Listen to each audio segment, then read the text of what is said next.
Report है, index है। Index just like as a marks, वो बताता है कि आप में कहां गलतियां की है, आप कहां सुधार करते हैं, वह स्थिति को बतलाता है इंडेक्स। यह एचडीआई कल्याणकारी अर्थव्यवस्था पर आधारित है, कल्याणकारी अर्थव्यवस्था से जुड़ा हुआ है। इसका मतलब होता है कि जीडीपी से वृद्धि पर काम नहीं करे, वृद्धि से विकास पर काम करे। मानव का विकास हो रहा है कि नहीं हो रहा? सिर्फ जीडीपी ग्रोथ हो रहा है कि आप 5 लाख ट्रिलियन डॉलर की अर्थव्यवस्था बन जाइए और मानव का विकास ही नहीं हो रहा, तो ऐसे ट्रिलियन डॉलर अर्थव्यवस्था बनने का मतलब फिर क्या बनता है? इसीलिए यह ग्रोथ की जगह डेवलपमेंट पर जोर देता है। डेवलपमेंट जो होता है वह सभी परिस्थिति, सभी क्षेत्रों में देखा जाता है, मानसिक, शारीरिक, सामाजिक, सभी रूपों में। एचडीआई की अवधारणा इसी सिद्धांत पर आधारित है, जिसको अमर्त्य सेन और महबूब उल हक पाकिस्तान के अर्थशास्त्री रहे हैं, उनके द्वारा दिया गया। यह जो इंडेक्स है, इसमें 3 इंडिकेटर्स होते हैं, 3 इंडिकेटर होते हैं। यह 3 इंडिकेटर्स कौन है? तो एक इंडिकेटर है शिक्षा तक पहुंच, शिक्षा तक पहुंच, पहला इंडिकेटर ये है, यानी नॉलेज, यानी कि प्रत्येक व्यक्ति तक नॉलेज पहुंच रहा है कि नहीं पहुंच रहा। यदि नॉलेज पहुंच रहा है तो उसका डेवलपमेंट होगा, जानकारी मिल रही है। इसलिए आर्टिकल 21A में शिक्षा के अधिकार को जोड़ा गया और प्रत्येक व्यक्ति को शिक्षा उसका मौलिक अधिकार बना दिया गया, और बाद में RTE भी लाया गया, राइट टू एजुकेशन। पहली कि प्रत्येक व्यक्ति तक शिक्षा पहुंच रहा है, कि अगर नहीं पहुंच रहा तो उसके मानव का विकास नहीं होगा। सुप्रीम कोर्ट ने अपने एक निर्णय में कहा कि शिक्षा जो होता है मानव का बुनियादी अधिकार है, बिना शिक्षा के मनुष्य पशु के समान है। अगर पशु के समान है तो सीधा सीधा आर्टिकल 21 का उल्लंघन, और उसके समाज का विकास नहीं हो सकता। और एचडीआई का एक इंडिकेटर्स कहता है कि मानव का विकास उसकी शिक्षा से जुड़ा हुआ प्रश्न है, इसलिए प्रत्येक व्यक्ति तक शिक्षा पहुंच रहा है, अगर नहीं पहुंच रहा तो आर्टिकल 21 का उल्लंघन है। इसीलिए एक इंडिकेटर्स है शिक्षा तक पहुंच। दूसरा इंडिकेटर है जीवन प्रत्याशा।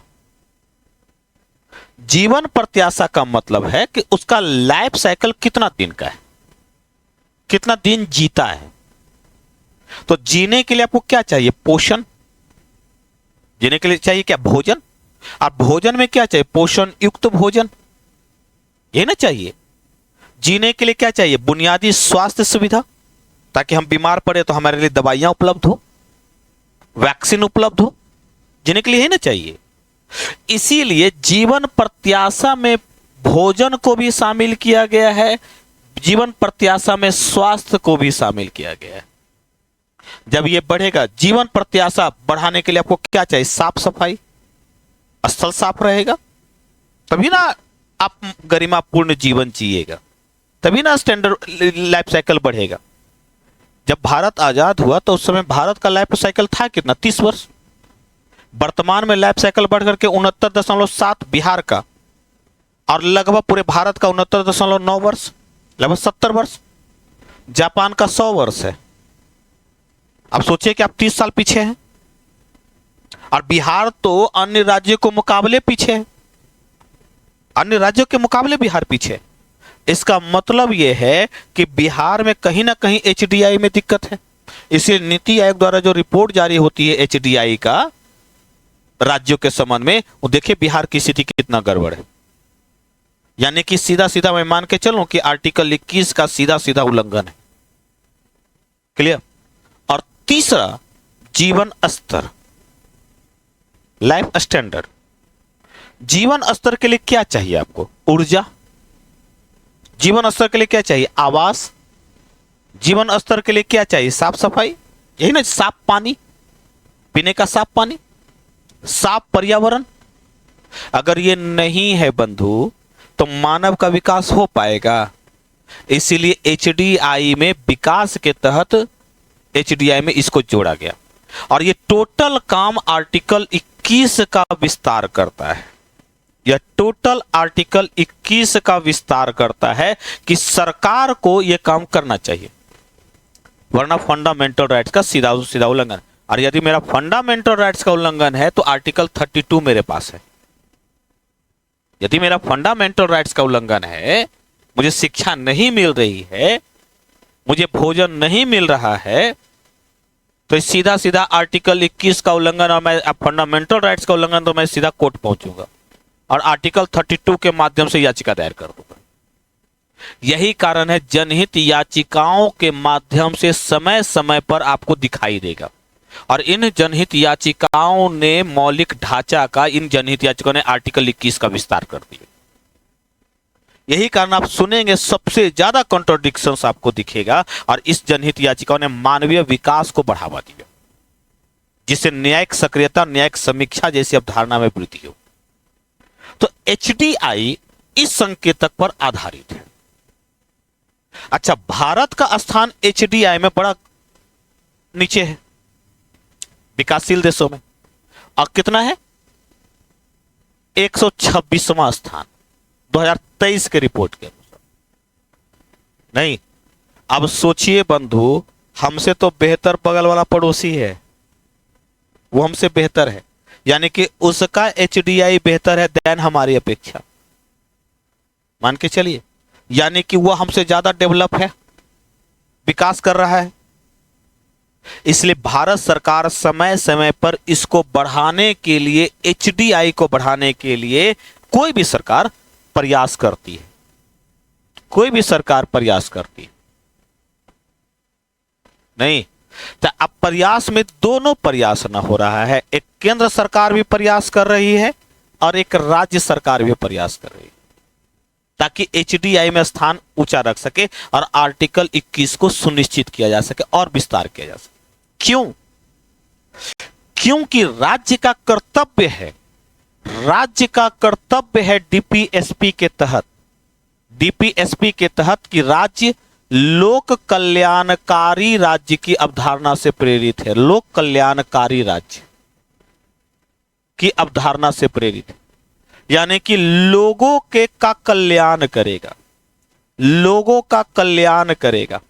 यह करना पड़ेगा, और नहीं तो चुनाव में हटा दिया जाएगा। हालांकि बाध्यकारी नहीं, लेकिन लोक कल्याणकारी राज्य कोई भी कानून बनाएगा तो लोग का कल्याण हो रहा है कि नहीं हो रहा, उससे प्रेरित। इसे राज्य लोक कल्याणकारी सिद्धांतों के तहत विभिन्न प्रयास करेगा, और जिससे आर्टिकल 21 के जो अधिकार दिए गए हैं उसको सुनिश्चित किया जा सके। अब देखो तो, केंद्र ने भोजन के अधिकार को सुनिश्चित करने के लिए, भोजन के अधिकार को सुनिश्चित करने के लिए नेशनल फूड सिक्योरिटी एक्ट लागू किया था। नेशनल फूड सिक्योरिटी एक्ट 2013 में केंद्र ने पीडीएस सिस्टम को लागू किया।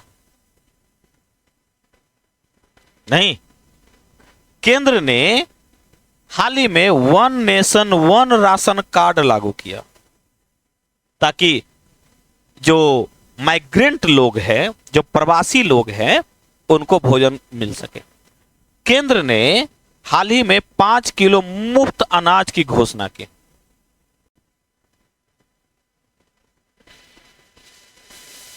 नहीं, और ये प्रॉपर लोगों तक पहुंचे, इसके लिए तकनीक का भी इस्तेमाल किया। आधार कार्ड को जोड़ दिया और पीओएस सिस्टम को लागू कर दिया। पीओएस सिस्टम को, पॉइंट ऑफ सेल सिस्टम को लागू कर दिया, और इसमें पारदर्शिता को बढ़ाने के लिए तकनीक को बढ़ाया। तकनीक आर्टिकल 21 के विस्तार का बड़ा रिजल्ट बना। केंद्र ने स्वास्थ्य सुविधा को बढ़ाने के लिए मुफ्त वैक्सीन दिया, इंद्रधनुषी कार्यक्रम लेकर के आया, आयुष्मान भारत लेकर के आया। केंद्र ने इसको बढ़ाने के मातृ वंदना योजना लागू की। अब समझ में आ रहा है कि कैसे है जो योजना पढ़ा जाता है, कैसे आर्टिकल 21 से योजना जुड़ा हुआ है। नहीं, इसीलिए कई प्रयास हुए, और सिर्फ यही नहीं, जीवन स्तर को ऊंचा उठाने के लिए, जीवन स्तर को ऊंचा उठाने के लिए सहज योजना भी लेकर के आया। सहज बिजली योजना, हर घर तक बिजली, ताकि ऊर्जा उसको प्राप्त हो। उज्ज्वला योजना लेकर के आया, उज्ज्वला योजना लेकर के आया।